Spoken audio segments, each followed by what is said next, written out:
کہ قرآن کے اندر اللہ نے دو لفظ استعمال فرمائے، حل جزاء الاحسان، سوال کیا ہے، پتہ ہے احسان کیا ہے؟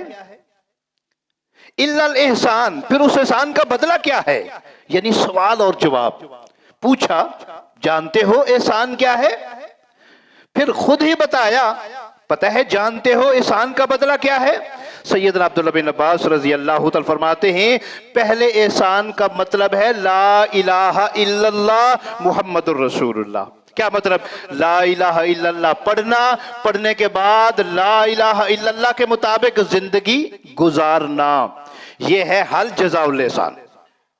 اب اللہ جواب دیتے ہیں جب تم یہ کرو گے تو الا الاحسان، پھر احسان کا بدلہ کیا ہے؟ احسان ہے، تمہارے ساتھ احسان کیا جائے گا۔ کیا مطلب؟ یعنی دنیا کے اندر اچھی زندگی بسر کرو گے، قیامت کے دن جنت مل جائے گی۔ اللہ اکبر، یہ ہے کیا؟ احسان کا بدلہ، یعنی ہر صورت میں احسان کا بدلہ احسان ہوگا، دنیا کے اندر بھی آخرت کے اندر بھی۔ اب پہلا فائدہ کیا ہوا؟ ہم اگر کسی کے ساتھ احسان کریں گے نا، اللہ ہمارے ساتھ احسان کرے گا۔ ہم اگر دنیا کے اندر کسی کو فائدہ پہنچائیں گے، کسی کو خوش کریں گے، اللہ ہمیں فائدہ پہنچائے گا، اللہ ہمیں خوش کرے گا۔ نمبر 2، احسان کرنے والوں کا اجر اللہ ضائع نہیں کرتا، ثواب کوئی بھی ہے، نیکی کوئی بھی ہے، احسان کرنے والوں کی نیکی ضائع نہیں جاتی۔ سیدنا یوسف علیہ السلام جب مصر کے تخت پر جلوہ افروز ہوئے، وہاں بیٹھ کر جو سیدنا یوسف علیہ السلام نے ایک بات کہی، اللہ رب العزت نے اس کو قرآن بنا کر ہمارے لیے نازل کر دیا اور ہماری ہدایت کا سامان بنا دیا۔ سیدنا یوسف علیہ السلام جب تخت مصر پر بیٹھے تو کیا بولا؟ اللہ نے اس بول کو قرآن بنا دیا۔ قرآن کہتا ہے اِنَّهُ مَن يَتَّقِ وَيَصْبِرْ فَإِنَّ اللَّهَ لَا يُضِيعُ أَجْرَ الْمُحْسِنِينَ۔ یہ سیدنا یوسف علیہ السلام کا وہ بول جب عزیز مصر بنے، مصر کے بادشاہ بنے، تخت پر جلوہ افروز ہوئے تو فرمانے لگے اِنَّهُ مَن يَتَّقِ وَيَصْبِرْ، جو آدمی پرہیزگاری اختیار کرتا ہے، جو آدمی صبر کرتا ہے۔ یوسف نے کون سی پرہیزگاری اختیار کی؟ سب جانتے ہیں، جب زلیخا نے یوسف کو برائی کے لیے آمادہ کرنے کی کوشش کی، یوسف کو برائی کے لیے اپنی طرف بلانے کی کوشش کی، تو سیدنا یوسف علیہ السلام جواب دیتے ہیں قال معاذ اللہ انہو ربی احسن مسواج، وہاں بھی لفظ احسن استعمال ہوا ہے۔ فرمانے لگے نا، میں اپنے رب کی اور اپنے مالک عزیز مصر کی کیا کرتا ہوں؟ نافرمانی نہیں کر سکتا۔ اب یوسف نے کیا کیا؟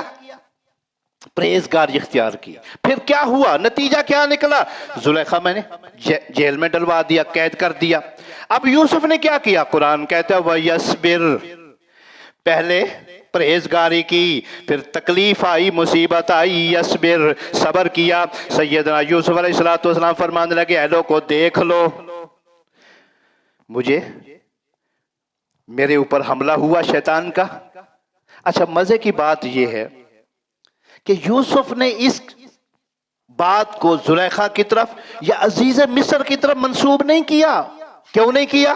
وہ ان کے محسن تھے، احسان کرنے والے تھے، ان کو پالنے والے تھے۔ اس کو کہتے ہیں احسان مندی۔ یوسف نے کہا کہ یہ شیطان کی کوشش تھی۔ پھر کیا ہوا؟ سیدنا یوسف علیہ السلام کہنے لگے بات یہ ہے کہ جتنی مرضیہ پریشانی لمبی ہو جائے، جتنا مرضیہ وقت گھٹن ہو، لیکن اگر صبر کا دامن نہ چھوڑا جائے نا، اللہ کیا کرتے؟ مدد ضرور کرتے ہیں۔ تب سیدنا یوسف کہنے لگے فَإِنَّ اللَّهَ لَا يُضِيعُ أَجْرَ الْمُحْسِنِينَ، میرے رب کا یہ وعدہ ہے جو آدمی احسان کرتا ہے، محسن بنتا ہے، اللہ تبارک و تعالیٰ ان کے اجر کو ضائع نہیں کرتا۔ میں نے کیا کیا؟ احسان کیا ہے۔ کون سا؟ زلیخا نے میرے اوپر تہمت لگائی، میں نے خاموشی اختیار کی، اس کو جواب نہیں دیا کیونکہ وہ میری مالکہ تھی۔ سیدنا یوسف کے مالک کون تھے؟ عزیز مصر۔ میں نے ان کی عزت کو نہیں اچھالا، انہوں نے ظلم زیادتی کی ہے، میں نے برداشت کیا۔ یہی تو قرآن، یہی تو احسان ہے۔ آپ بھی اپنے اندر پیدا کریں احسان۔ تو قرآن یہ کہتا ہے جب آپ اپنے اندر احسان پیدا کر دیں گے نا، اللہ آسانیاں پیدا کر دے گا۔ وہ کون تھے؟ یوسف غلام تھے، اللہ نے کیا بنا دیا؟ بادشاہ بنا لیا۔ اور جب آپ احسان فراموش ہوتے ہیں نا، بادشاہی پر بیٹھے ہوتے ہیں، آپ کی ٹانگیں کھینچ کر اگلے زمین پر دے مارتے ہیں۔ یہ حقیقت ہے، کیونکہ آپ احسان مند نہیں ہیں۔ جب احسان مند نہیں رہیں گے ذلیل و خوار ہو جائیں گے۔ سورہ ہود قرآن مقدس کی بڑی مشہور سورت ہے، جس کے بارے میں رحمت دو عالم صلی اللہ علیہ وسلم سے جب پوچھا کہ یا رسول اللہ، آپ کی اتنی عمر نہیں ہے، آپ کے بال سفید ہو گئے ہیں، آپ بوڑھے ہو گئے ہیں۔